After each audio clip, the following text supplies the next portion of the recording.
జై శ్రీరామ్.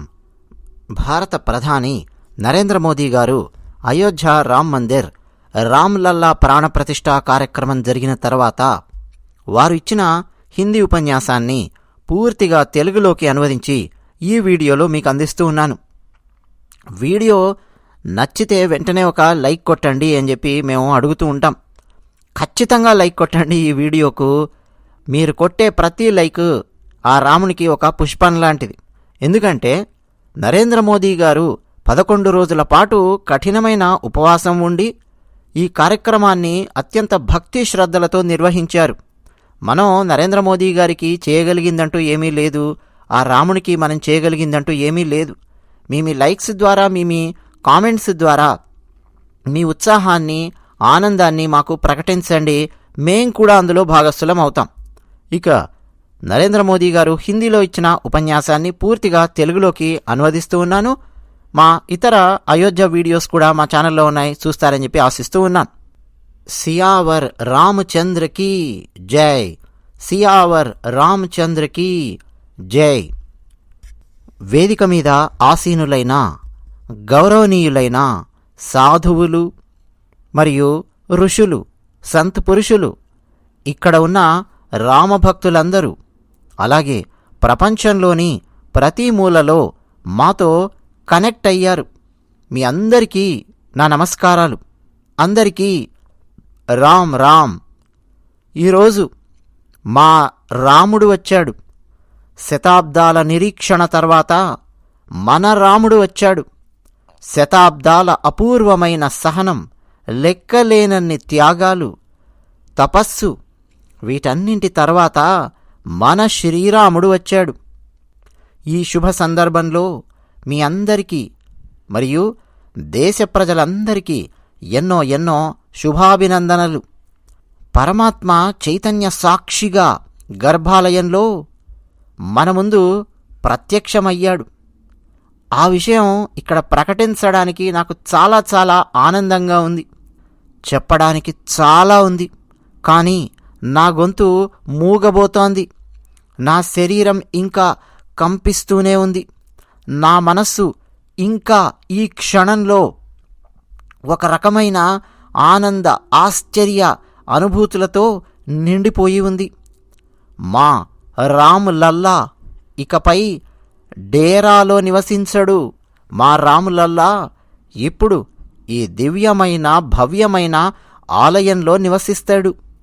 దేశంలో ఎక్కడ ఏం జరిగినా, ప్రపంచం నలుమూలలలో ఉన్న రామభక్తులు తప్పకుండా అనుభూతి చెందుతూ ఉంటారు అని నేను దృఢంగా విశ్వసిస్తూ ఉన్నాను. అంతేకాదు, అపారమైన విశ్వాసం నేను కలిగి ఉన్నాను. ఈ క్షణం అతీంద్రియమైనది. ఈ క్షణం అత్యంత పవిత్రమైనది. ఈ వాతావరణం, ఈ శక్తి, ఈ క్షణం శ్రీరాముడి ఆశీస్సులు మనందరిపై ఉన్నాయి. జనవరి 22, 2024 ఈనాటి ఈ సూర్యుడు అద్భుతమైన ప్రకాశాన్ని తీసుకొస్తున్నాడు. జనవరి 22, 2024 క్యాలెండర్లో రాసిన ఒక తేదీ కాదు. ఇది సరికొత్త కాలచక్రానికి మూలం. రామాలయ భూమి పూజ తర్వాత దేశవ్యాప్తంగా రోజు రోజుకు ఉత్కంఠ, ఉత్సాహం పెరుగుతూ వచ్చాయి. ఎప్పుడెప్పుడు మా రాముడిని మేము చూస్తామా అన్న ఉత్సాహం క్రమక్రమంగా పెరుగుతూ వచ్చింది. నిర్మాణ పనులు చూస్తుంటే దేశ ప్రజల్లో రోజుకొక కొత్త విశ్వాసం పుట్టింది. శతాబ్దాల ఆ సహనానికి వారసత్వంగా నేడు మనకు శ్రీరాముని ఆలయం లభించింది. బానిస మనస్తత్వాన్ని బద్దలు కొట్టి పైకి ఎదుగుతున్న దేశం మన భారతదేశం. గతం యొక్క ప్రతి కాటు నుంచి ధైర్యం పొంది ముందుకు దూసుకెళ్తున్న దేశం మన దేశం. ఇలా ఈరోజు ఇక్కడ ఒక కొత్త చరిత్ర సృష్టించబడింది. ఇప్పటి నుంచి 1000 సంవత్సరాల తర్వాత కూడా ప్రజలు ఈ తేదీ గురించి, ఈ క్షణం గురించి మాట్లాడుకుంటారు. సోదరులారా, మనం ఈ క్షణంలో జీవించడం ఎంత గొప్ప ఆశీర్వాదమో ఒక్కసారి ఆలోచించండి. ఇది ఈనాడు జరుగుతున్నది. 1000 ఏళ్ల తర్వాత కూడా మాట్లాడుకోబోయే ఈ తేదీ గురించి, ఈ క్షణం గురించి మనం ఈరోజు మాట్లాడుకోవడమే కాదు, ఈ క్షణంలో మనం ఉన్నాం.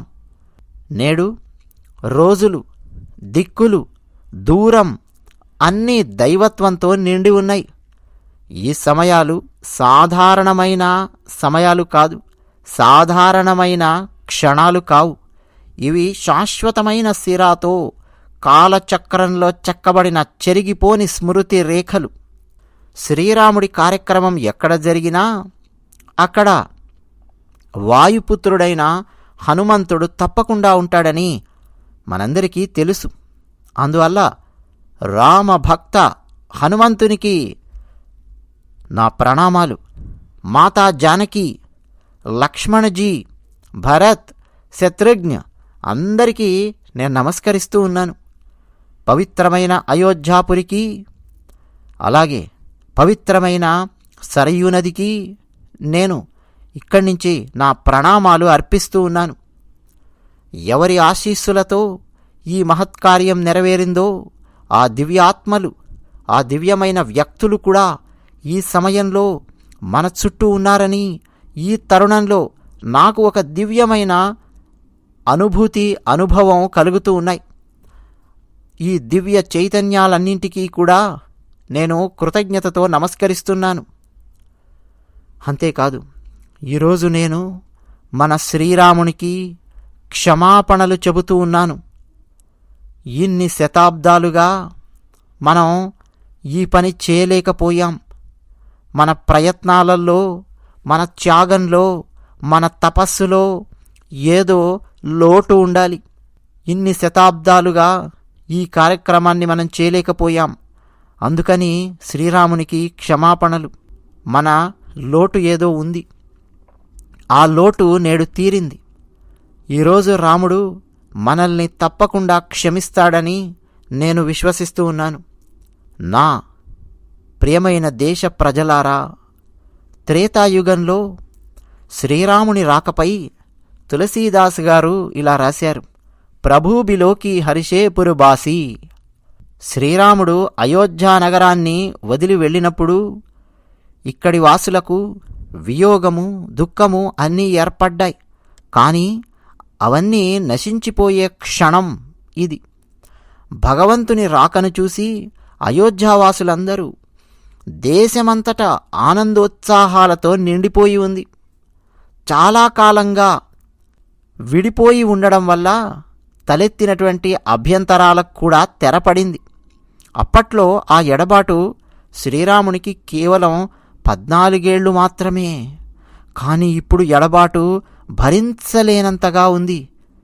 ఆ యుగంలో 14 ఏళ్లే భరించలేనంత ఎడబాటుగా ఉంటే, ఈ యుగంలో అయోధ్య మరియు దేశ ప్రజలు 100 సంవత్సరాలుగా శ్రీరాముడి నుంచి, అయోధ్య రాముడి నుంచి విడిపోయి జీవిస్తూ ఉన్నారు.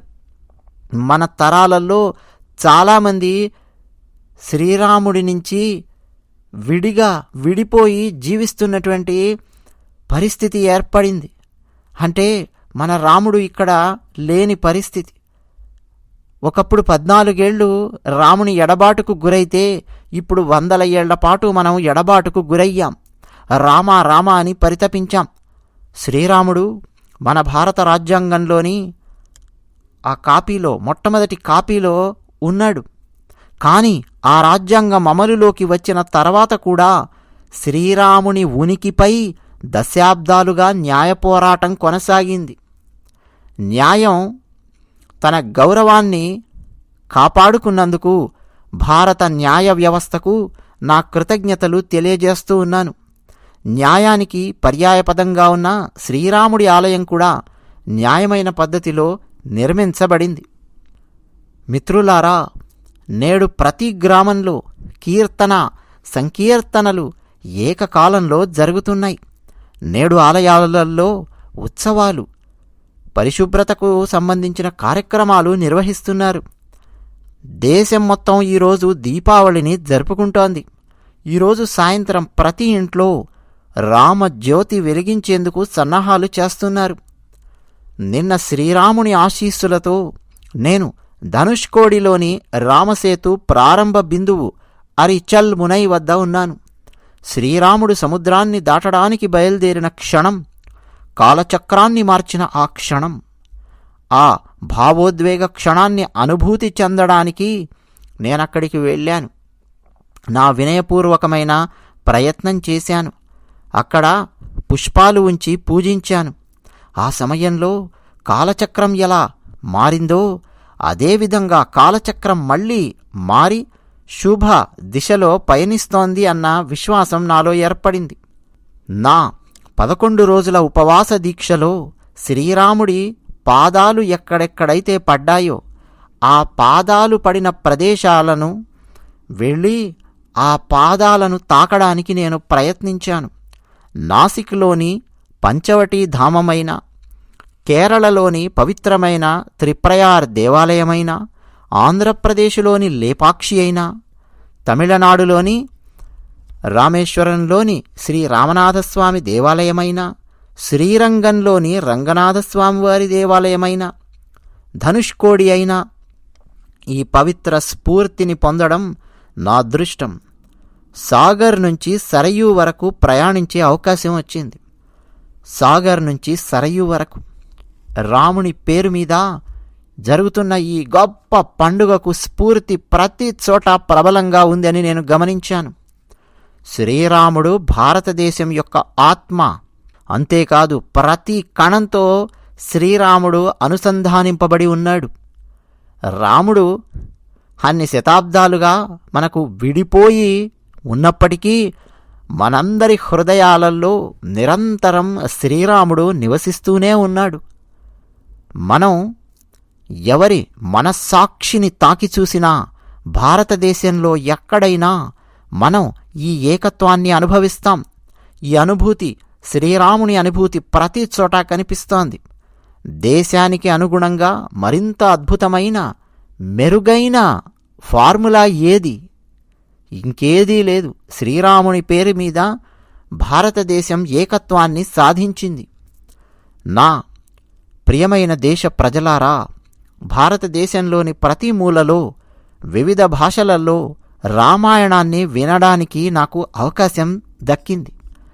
కానీ ముఖ్యంగా గత 11 రోజుల్లో వివిధ భాషల్లో వివిధ రాష్ట్రాల నుంచి రామాయణాన్ని వినే అవకాశం నాకు లభించింది. శ్రీరాముడిని నిర్వచించేటప్పుడు ఋషులు ఇలా చెప్పారు: రమంతే యస్మిన్ ఇతి రామః, అంటే ఎవరిలో నిమగ్నమై ఉంటాడో అతడే రాముడు. పండగల నుంచి సాంప్రదాయాల వరకు ప్రజల జ్ఞాపకాలలో ప్రతి చోట శ్రీరాముడున్నాడు. ప్రజలు ప్రతి యుగంలో రామునిగా జీవించే ప్రయత్నం చేశారు. ప్రతి యుగంలో రాముని మార్గంలో నడిచే ప్రయత్నం చేశారు. ప్రతి యుగంలో ప్రజలు తమ స్వంత మాటలల్లో లేదు తమ స్వంత మార్గాలలో శ్రీరాముడిని వ్యక్తీకరించారు.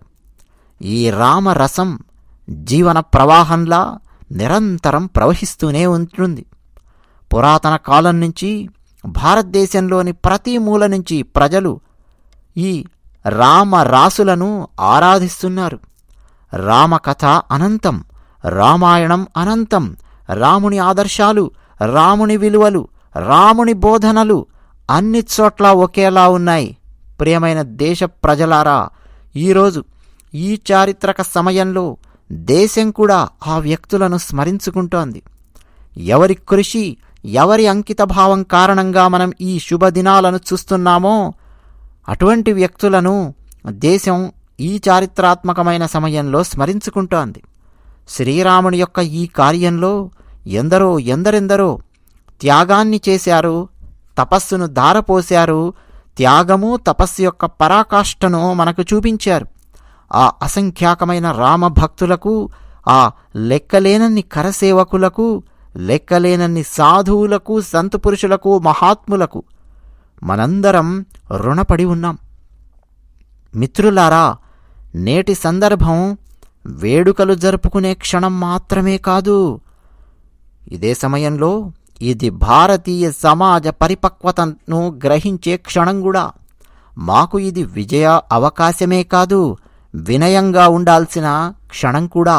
ఎన్నో దేశాలు తమ చరిత్రలో చిక్కుకుపోతున్నాయనడానికి ప్రపంచ చరిత్రే సాక్ష్యం. అలాంటి దేశాలు తమ చరిత్రలోని చిక్కుముడులను విప్పడానికి ప్రయత్నించినప్పుడల్లా వారు విజయం సాధించడంలో చాలా కష్ట నష్టాలను ఎదుర్కొన్నారు. నిజానికి అనేక పరిస్థితులు మునుపటి కంటే ఇప్పుడు చాలా కష్టంగా మారాయి. కానీ మన దేశం ఈ చరిత్ర యొక్క చిక్కుముడిని విప్పి గంభీరతను, భావోద్వేగాన్ని, మన భవిష్యత్తును ఒక్కసారిగా అందంగా చూపించబోతూ ఉన్నాయి. అంటే మన గంభీరత ఎంత అందంగా ఉండబోతోందో, మన భావోద్వేగాలు ఎంత మధురంగా ఉంటాయో, మన భవిష్యత్తు ఎంత అందంగా ఉండబోతోందో ఒక చిక్కుముడి విప్పి మరీ మనం చూపించాం. రామమందిరం నిర్మిస్తే మంటలు అంటుకుంటాయని ఒకప్పుడు కొందరు చెప్పారు. అలాంటి వ్యక్తులు భారతదేశ సామాజిక స్ఫూర్తి యొక్క స్వచ్ఛతను ఎప్పటికీ అర్థం చేసుకోలేరు. ఈ రాములల్లా ఆలయ నిర్మాణం కూడా శాంతి, సహనం, పరస్పర సామరస్యం మరియు భారతీయ సమాజం యొక్క సమన్వయానికి చిహ్నం. ఈ కట్టడం వల్ల ఏ నిప్పు పుట్టడం లేదు, ఏ మంటలు పుట్టడం లేదు. శక్తి పుడుతోంది, సరికొత్త శక్తి పుడుతోంది. శక్తిని మనం చూస్తున్నాం. ఉజ్వలమైన భవిష్యత్తు బాటలో ముందుకు సాగేందుకు రామమందిరం సమాజంలోని ప్రతి వర్గానికి స్ఫూర్తినిచ్చింది. నేను ఈరోజు వాళ్లకు విజ్ఞప్తి చేస్తున్నాను, రండి, మీరు గ్రహించండి. రాముని గురించి తప్పుడు మాటలు మాట్లాడిన వాళ్ళు మీ ఆలోచనను పునః పరిశీలించుకోండి. రాముడు అగ్ని కాదు, రాముడు మంటలు పెట్టే అగ్ని కాదు. రాముడు ఒక శక్తి. రాముడు వివాదం కాదు, రాముడు ఒక పరిష్కారం. రాముడు మనకే కాదు, అందరికీ చెందినవాడు. రాముడు కేవలం ఉన్నవాడు మాత్రమే కాదు, రాముడు శాశ్వతుడు. రాముడు ఉన్నాడు అని కాదు అనవలసింది, రాముడు శాశ్వతుడు. ఎప్పుడూ ఉంటాడు, ఎప్పటికీ ఉండి తీరతాడు రాముడు. మిత్రులారా, ఈరోజు రామమందిరం ప్రాణప్రతిష్ఠ అనే ఈ సంఘటనతో ప్రపంచం మొత్తం కనెక్ట్ అయిన తీరు రాముని సర్వవ్యాపకత్వాన్ని బయట పెడుతుందా లేదా ఆలోచించండి. వేడుకలు చాలా దేశాలలో మాదిరిగానే ఉంటాయి. నేడు ఈ అయోధ్య పండగ రామాయణం యొక్క ప్రపంచ సాంప్రదాయాల వేడుకగా మారింది. రాములల్లా యొక్క ఈ ప్రతిష్ఠ వసుధైవ కుటుంబం ఆలోచన యొక్క ప్రతిష్ఠ కూడా. మిత్రులారా, ఈరోజు అయోధ్యలో శ్రీరాముని విగ్రహ రూపాన్ని మాత్రమే ప్రతిష్ఠించలేదు. శ్రీరాముని రూపంలో వ్యక్తమైన భారతీయ సంస్కృతిపై అచంచలమైన విశ్వాసానికి జీవనాధారం కూడా ఇదే. అది ఇక్కడ ప్రతిష్ఠించబడింది. ఇది మానవీయ విలువలు మరియు అత్యున్నత ఆదర్శాల స్వరూపం కూడా. ప్రపంచం మొత్తానికి ఈ విలువలు, ఈ ఆదర్శాలు నేడు అవసరం. సర్వే భవంతు సుఖినః. శతాబ్దాలుగా మనం ఈ తీర్మానాలను పునరావృతం చేస్తున్నాం. నేడు అదే తీర్మానం రామమందిరం యొక్క రూపంలో ఒక నిర్దిష్టమైన రూపాన్ని సంతరించుకుంది. ఈ ఆలయం కేవలం దేవుడి యొక్క గుడి మాత్రమే కాదు, ఇది భారతదేశ దర్శనం, భారతదేశం యొక్క తత్వశాస్త్రం, భారతదేశం యొక్క దశ దిశ. ఈ ఆలయం ఇది రాముని రూపంలో ఉన్న జాతీయ చైతన్య దేవాలయం. రాముడు భారతదేశ విశ్వాసం, రాముడు భారతదేశానికి పునాది, రాముడు భారతదేశం యొక్క ఆలోచన, రాముడు భారతదేశం యొక్క చట్టం, రాముడు భారతదేశం యొక్క చైతన్యం, రాముడు భారతదేశం యొక్క ఆలోచన, రాముడు భారతదేశం యొక్క ప్రతిష్ట, రాముడు భారతదేశం యొక్క కీర్తి. రామ్ అనేది ఒక ప్రవాహం, రామ్ అనేది ఒక ప్రభావం. రామ్ నేతి ఉంది, రాములో నీతి ఉంది. రాముడు కూడా శాశ్వతుడు, రాము కూడా ఒక కంటిన్యూటీ. రామ్ విభు. రాముడు సర్వవ్యాపి, రాముడే జగత్తు, రాముడు విశ్వాత్మ. అందువల్ల రాముడిని గౌరవించినప్పుడు దాని ప్రభావం సంవత్సరాలు లేదా శతాబ్దాల పాటు మాత్రమే ఉండదు, దీని ప్రభావం వేల వేల సంవత్సరాల పాటు ఉంటుంది. మహర్షి వాల్మీకి చెప్పారు, రాజ్యం 10 సహస్రాణి ప్రాప్య వర్షాణి రాఘవ. అంటే 10,000 సంవత్సరాలు రాముడు రాజ్యాన్ని పాలించాడు. అంటే 1000 సంవత్సరాలకు రామరాజ్యం అలా నిలిచి ఉన్నది. రాముడు త్రేతాయుగంలో ప్రవేశించినప్పుడు 1000 సంవత్సరాల పాటు రామరాజ్యం స్థాపించబడింది. రాముడు 1000 సంవత్సరాలుగా ప్రపంచానికి మార్గదర్శకంగా ఉన్నాడు. అదిగో రాముడు పాలించిన ఆ పాలన ఆ తర్వాత మరిన్ని వేల సంవత్సరాల పాటు ఒక ఆదర్శమై కొనసాగింది. కాబట్టి నా ప్రియమైన దేశవాసులారా, ఈరోజు అయోధ్య భూమి మనందరినీ, ప్రతి రామభక్తుడిని, ప్రతి భారతీయుడిని కొన్ని ప్రశ్నలు అడుగుతోంది. శ్రీరాముని గొప్ప ఆలయం నిర్మించబడింది. ఇప్పుడు ఏం జరుగుతుంది? శతాబ్దాల నిరీక్షణకు తెరపడింది. తర్వాత ఏమిటి? ఈరోజు ఈ సందర్భంగా మనల్ని ఆశీర్వదించడానికి వచ్చి మనల్ని చూస్తున్న దేవతలకు, దివ్యాత్మలకు వీడుకోలు పలుకుతామా? కాదు, అది కానే కాదు. ఈరోజు నేను కాలచక్రం మారుతున్నట్టు స్వచ్ఛమైన హృదయంతో భావిస్తున్నాను. కాలాతీత మార్గానికి రూపశిల్పిగా మన తరం ఎంపిక కావడం సంతోషకరమైన యాదృచ్ఛికం. 1000 సంవత్సరాల తర్వాత రాబోయే తరానికి నేడు మనం మన దేశ నిర్మాణం కోసం చేసిన కృషిని వాళ్ళు గుర్తుపెట్టుకోబోతున్నారు. అందుకే అంటున్నాను, ఇదే సమయం, ఇదే సరైన సమయం. నేటి నుంచి, ఈ పవిత్రమైన సమయం నుంచి మొదలుపెట్టి రాబోయే 1000 సంవత్సరాల భారతదేశానికి మనం పునాది వెయ్యాలి. ఆలయ నిర్మాణంతో ముందుకు సాగుతూ ఇప్పుడు మనందరం ఈ క్షణం నుంచి సమర్థమైన, గొప్పనైన, దైవికమైన భారతదేశాన్ని నిర్మిస్తామని ప్రమాణం చెయ్యాలి, చేస్తున్నాం. రాముడి ఆలోచనలు ప్రజల మనస్సుల్లో అలాగే ఉండాలి. ఇది దేశ నిర్మాణం వైపు అడుగులా పడాలి.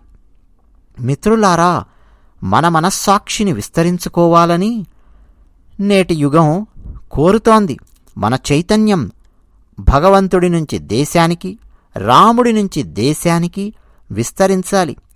హనుమంతుని పట్ల భక్తి, హనుమంతుని సేవ, హనుమంతుని అంకితభావం ఇవి మనం బయట వెతకాల్సిన అవసరం లేని గుణాలు.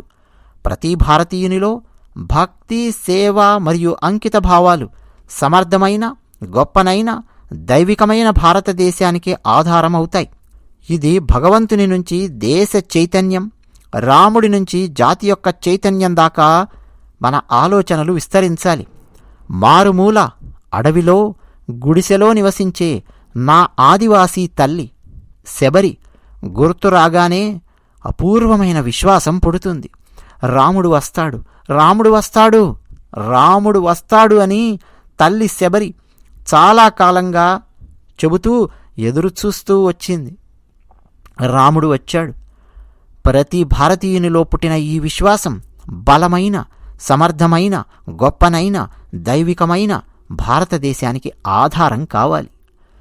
ఇది భగవంతుని నుంచి దేశ చైతన్యం, రాముడి నుంచి జాతి చైతన్యం దాకా విస్తరించాలి.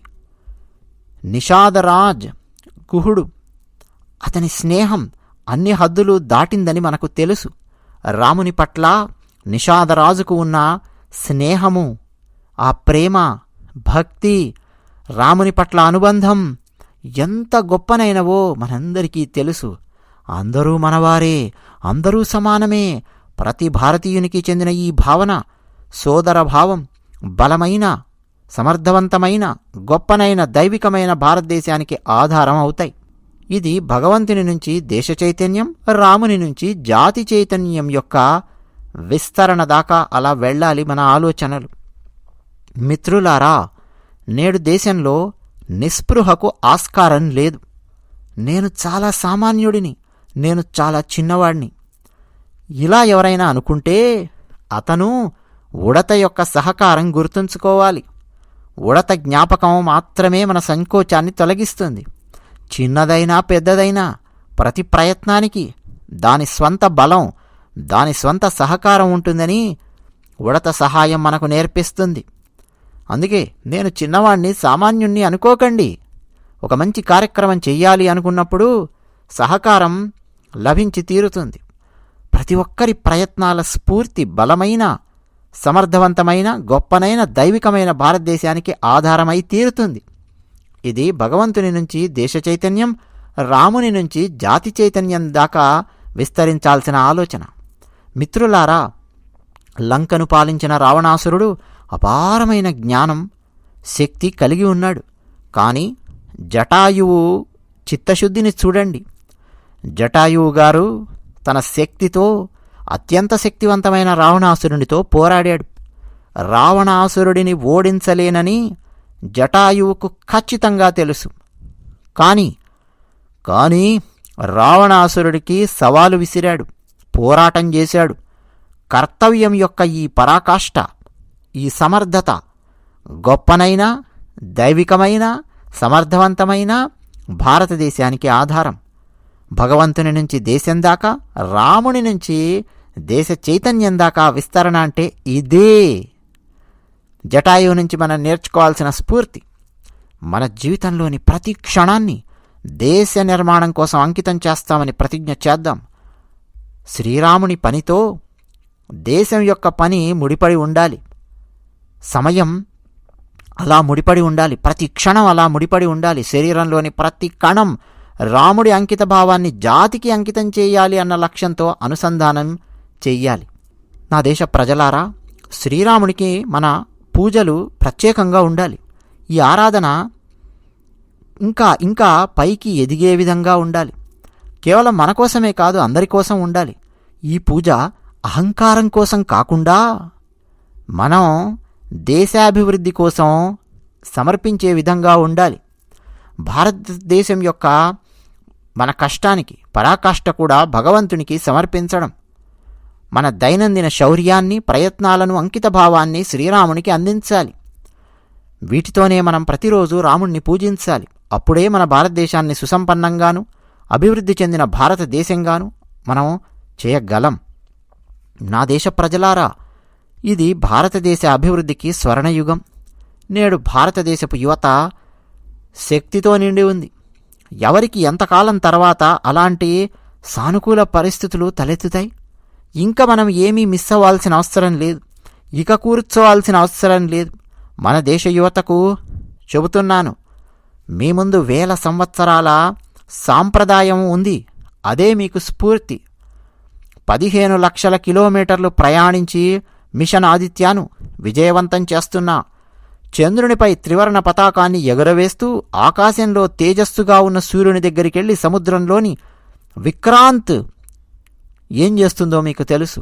అటు సూర్యునికి సంబంధించిన మిషన్, ఇటు చంద్రునికి సంబంధించిన మిషన్, అటు సముద్రంలో విక్రాంత్ మిషన్. ఇవన్నీ భారతదేశానికి, భారత తరానికి మీరు ప్రాతినిధ్యం వహిస్తున్నారు. మన భారత జాతీయ త్రివర్ణ పతాకం అన్ని చోట్ల రెపరెపలాడుతోంది. మీ వారసత్వం గురించి గర్విస్తూనే మీరు భారతదేశపు కొత్త ఉదయాన్ని లిఖించాలి. సాంప్రదాయం యొక్క స్వచ్ఛతను మీరు అందుకుంటూనే మరోపక్క ఆధునికత యొక్క ఆ గొప్పదనాన్ని రెండింటినీ జోడించుకుంటూ, అనుసరిస్తూ భారతదేశం యొక్క శ్రేయస్సు కోసం లక్ష్యాన్ని పెట్టుకుంటూ ముందుకు కొనసాగుతూ ఉండాలి. మీ లక్ష్యం భారతదేశపు శ్రేయస్సు అయి ఉండాలి. మిత్రులారా, ఇప్పుడు విజయానికి సమయం ఆసన్నం అయ్యింది. రాబోయే సమయం ఇప్పుడు సాధన కోసం. ఈ దివ్యమైన భవ్యమైన రామమందిరం భారతదేశం యొక్క ఒక సరికొత్త ఆవిర్భావానికి సాక్షిభూతంగా మారబోతోంది. లక్ష్యం నిజం అని రుజువైతే సమిష్టి వ్యవస్థీకృత శక్తి నుంచి లక్ష్యం గనక పుడితే ఆ లక్ష్యాన్ని సాధించడం అసాధ్యం కాదని ఈ రామాలయం మనకు బోధిస్తుంది. వ్యవస్థీకృతమైన శక్తి నుంచి పుట్టిన లక్ష్యం ఈ రామాలయాన్ని సాధించింది. ఇది భారతదేశం యొక్క సమయం, ఇదే మన సమయం. భారతదేశం ఇక ముందుకు సాగుతుంది. శతాబ్దాల నిరీక్షణ తర్వాత ఇక్కడికి మనం చేరుకున్నాం. మనందరం ఈ యుగం కోసం, ఈ కాలం కోసం ఎదురు చూస్తున్నాం. ఇక ఇప్పుడు మనం ఆగం. అభివృద్ధి పదంలో దూసుకుపోతూనే ఉంటాం. ఈ భావనతో నేను రామ్ లల్లా పాదాలకు నమస్కరిస్తూ ఉన్నాను. అంతేకాదు, మీ అందరికీ మంచి జరగాలి అని కోరుకుంటున్నాను. ఇక్కడికొచ్చిన సాధువులందరి పాదాలకు నా నమస్కారాలు. జై సియావర్ రామచంద్ర, జై సియావర్ రామచంద్ర, జై సియావర్ రామచంద్ర. అమ్మా, ఇదండి భారత ప్రధాని నరేంద్ర మోదీ గారు ఇచ్చిన హిందీ ఉపన్యాసాన్ని పూర్తిగా తెలుగులోకి స్వేచ్ఛానువాదం చేసి మీకు అందించే ప్రయత్నం చేశాను. మా ప్రయత్నం కనుక మీకు నచ్చితే వెంటనే లైక్ కొట్టడమే కాదు, మా ఛానల్కు సబ్స్క్రైబ్ కూడా అవ్వండి. మీ అభిప్రాయాలు కామెంట్ సెక్షన్లో రాసి పంచుకుంటున్న వాళ్లకు ప్రత్యేకంగా మేము ధన్యవాదాలు చెప్తూ ఉన్నాము. నరేంద్ర మోదీ గారు మాట్లాడినటువంటి మాటలలో చాలా చాలా చాలా చాలా సారాంశం ఉందండి. అవన్నీ మనం సమయాన్ని బట్టి ముందు ముందు వీడియోస్లో మాట్లాడుకునే ప్రయత్నం చేద్దాము. అందరికీ మరొక్కసారి జై శ్రీరామ్.